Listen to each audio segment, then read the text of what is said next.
Why haven't you taken her to see the doctor yet? She's starting to get sick. What are you waiting for? Soon this will be pneumonia.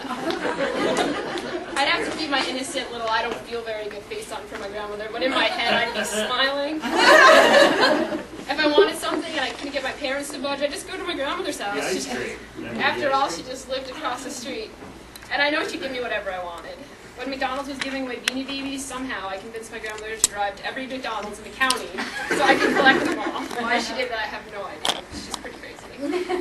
I really didn't want to get up here to talk, but then I would just stop for a second and think about my grandmother and some of the things that come out of her mouth. Seriously, she's insane. And I knew I couldn't resist this opportunity. She does this great little thing when she's talking about something she feels passionately about, which is honestly absolutely everything. And she tries to convince the room she knows exactly what she's talking about. Not only does she know what she's talking about, but God forbid you question her authority. If you're not quick on your toes, she'll pound you right into the ground before you know what even hit you. My favorite of her little tactics is when she actually succeeds in convincing people she knows what she's talking about. The other night, for example, this wasn't even like a week ago, we're all sitting at my house eating dinner, my parents, my friend, my grandmother, and O.J. Simpson had just been arrested again. And since the whole world knows about her obsession with the news, it's no surprise that he was the one and only topic of our 40-minute dinner. So she starts out by recapping the facts of the case. I'd like to point out here that by now everyone at dinner should have known that take her facts with a grain of salt.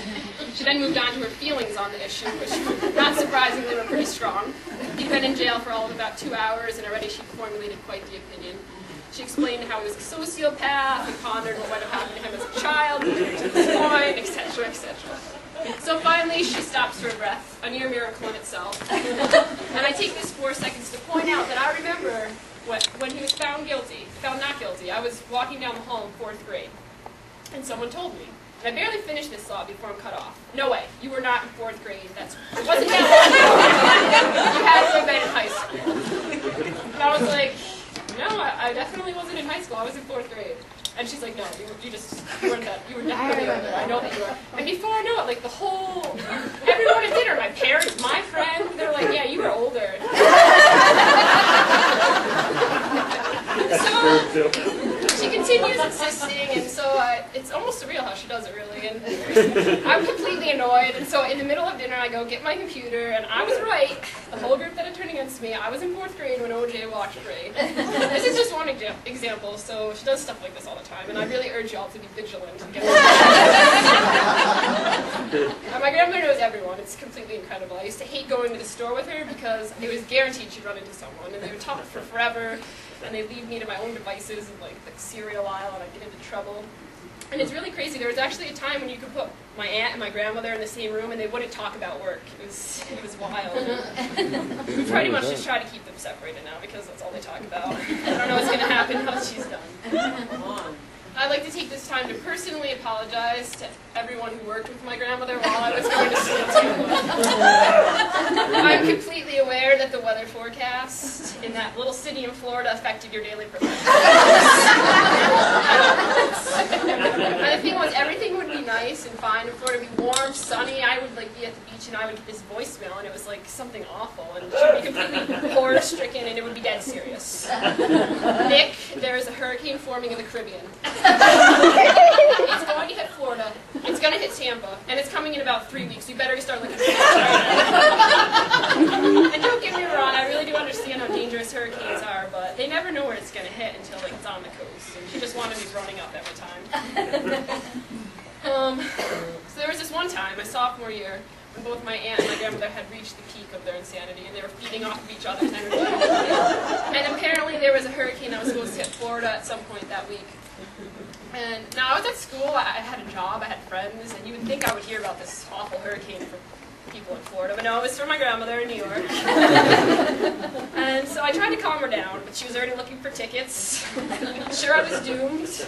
And once she got that way, there was really no talking her out of it. So I literally told her about 10 times, do not buy me a ticket home.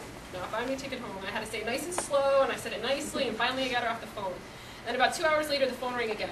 I just talked to Rob, and she said, and they've canceled school, so I'm going to book you a ticket for tomorrow night. You have to come home now, or or you'll never get out. It will be too late. On a side note, how Robin knew that that they canceled my classes before I even knew is still beyond me. So I made her swear she would not buy me a ticket, at least until we could be sure the storm was actually going to hit where I was. Needless to say, I had a ticket home an hour later. This was just one storm of many, so no matter how long I've been there, I didn't stop. And being 1,000 miles away, she made me pretty crazy in the most loving way, so I can only imagine how your office really was. And this is just who she is, and her overprotectiveness. It didn't end in Tampa. When I moved home and I needed a new primary doctor, she sneakily insisted that I go to hers. He's the absolute best, she said. No one else can compare to him. And I was like, okay. So at the time I thought she was trying to help me out because I didn't want to go through all the trouble of trying to actually find someone. And now I'm convinced she did it to keep an eye on me. Last winter I had this little cough that wouldn't go away, and I didn't want to go to the doctor because I was sure eventually it was going to go away. And so one day I got this voicemail. Nothing to worry about, Nick. I called the doctors and I made you an appointment for the afternoon. No need to thank me. I honestly didn't even know you could make doctor's appointments for other people. I could go on and on, but that's pretty much my grandmother in a nutshell. She's a little social butterfly who adopts people and starts worrying about them too as if she doesn't have enough on her plate. You would just love our cleaning guy, she used to tell us. He's the nicest guy and he just works too hard. Or, more recently, oh dear, poor Nicole living in New York City. Do you know she has to take her grocery bags on the subway all the way back? I can't even imagine. We all know her, we all love her, and we all know how interesting she keeps things. She means the world to me, and I can confidently say her office will never be the same again.